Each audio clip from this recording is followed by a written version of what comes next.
Alright, it's travel day. I've got a couple of outside things I gotta do. Actually, we're gonna go over how to be a good caravanner.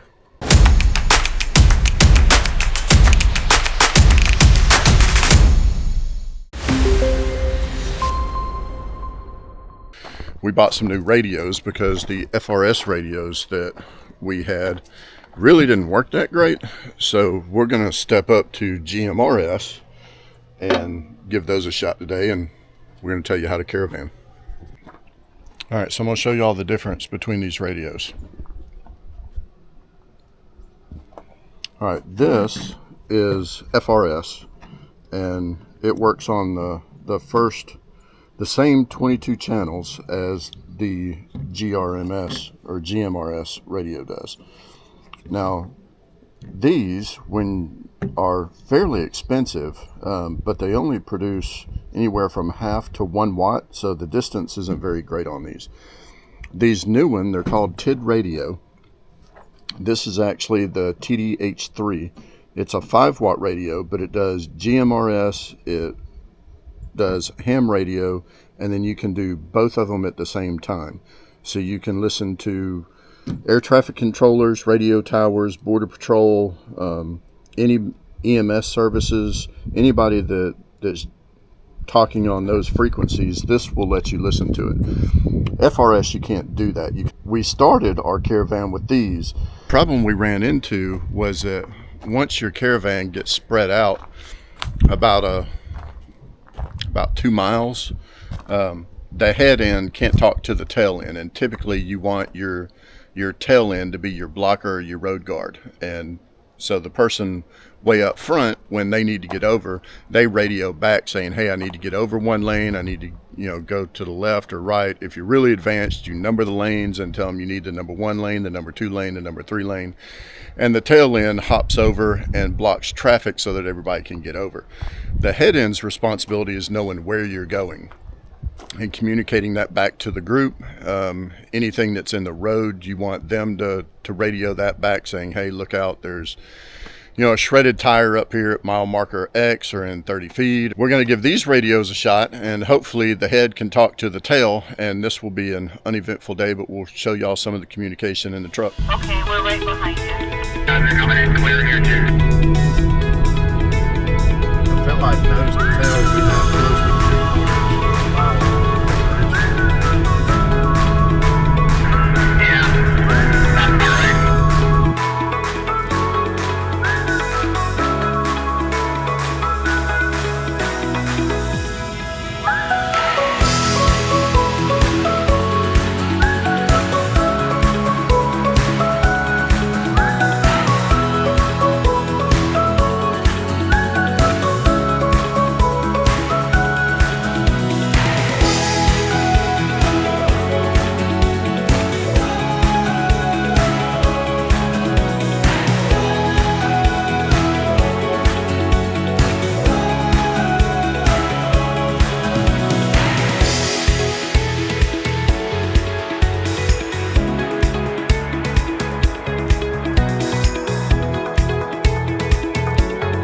I believe we got ourselves a convoy.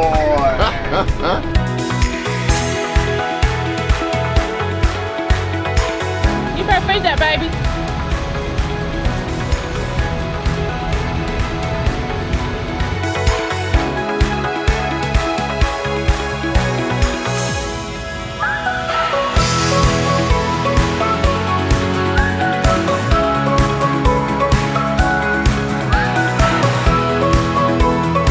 It's early in the morning on day 2.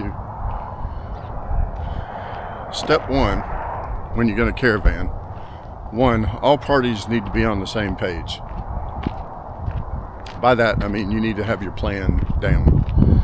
Everybody needs to know what the stops are. I would go so far as to say you also need to have a plan A, a plan B, and as you can see, you really need a plan C. We ended up on plan C. Drivers need to plan the trip. By that, I mean you need to get your GPS out. You need to bookmark your points along the way, whether it be A, B, C, D. And you need to estimate your timeline as to when you're going to hit those points. Going from point A to the boondocking spot, we made such good time because there was no traffic and everything. We got there at like 2:30. We decided to deviate and go to plan C. That brought us here. Cool little spot. Let's check in with John, see what his thoughts are. Well, John? Systems check. I'm going over the do's and don'ts of caravanning. And this brings up a really good point. You want to make sure your vehicle's properly maintained and ready to go. You don't want to be the one, although accidents happen. I mean, things go wrong, but it doesn't need to be because of lack of maintenance. So always make sure that you're up to par, and by me checking mine, it's going to make him go check his. That's true. Real quick, what's your number one recommendation for people that are going to put a caravan together and go down the road? My number one? Yeah. What would you say is an important aspect of caravanning? Planning. Planning. That was my number one too. Yeah, planning, communication. Know who's going to lead, who's going to bring up the rear. The last and probably most important thing you need to do when you're in a caravan is everybody needs to know the height of their rig. All your routes and everything need to be based off the tallest rig in your group. And the reason why is if you're using like an RV 890 or whatever that system is, and it's keeping you clear of bridges, but your fifth wheel or Class A is at 12.6, but you've got somebody in your group that's 13.4, you're going to be clear of the bridge, but they're going to nail it. I would say everybody in the group needs to report the height of their rig. It needs to be put in everybody's GPS, and then everybody is safe so they don't hit a low clearance.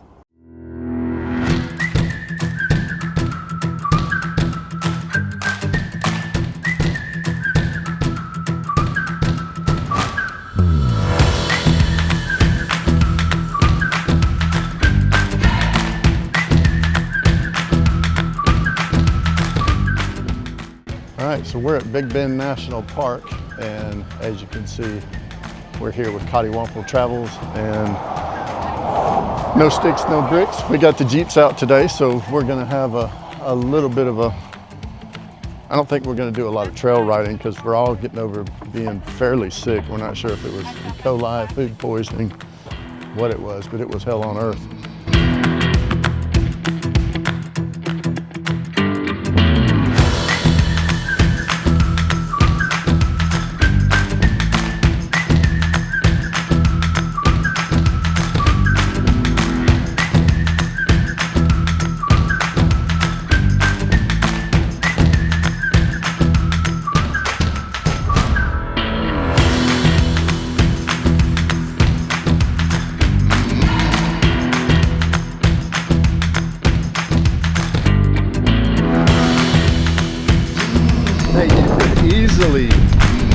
You could easily go down this hill right here.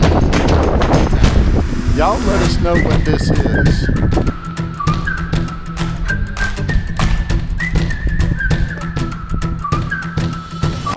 I'm gonna put my booty where, I'm gonna put my booty where, somebody, booty where. I'm gonna put my booty where, I'm gonna put my booty where. And this little area here, there's a bunch of Mexican trinkets and everything for sale. You just put your money in one of those cans and Bob's your uncle. This is the Rio Grande, make sure I don't step on any of these products here. This is the Rio Grande River. As you can tell, it's not that difficult to cross. There's already a boat staged right there. But it's absolutely beautiful out here. I mean, this is the US side. There's Donna, there's Jen, there's Maria, and if you're familiar with Romper Room, we see you too. The horses Oh, look at there. It's like, oh, look at there. That's a burro or a donkey, or it might be a horse. I can't tell, it's so far away. Those look like actual horses. You would not expect to see this in Texas.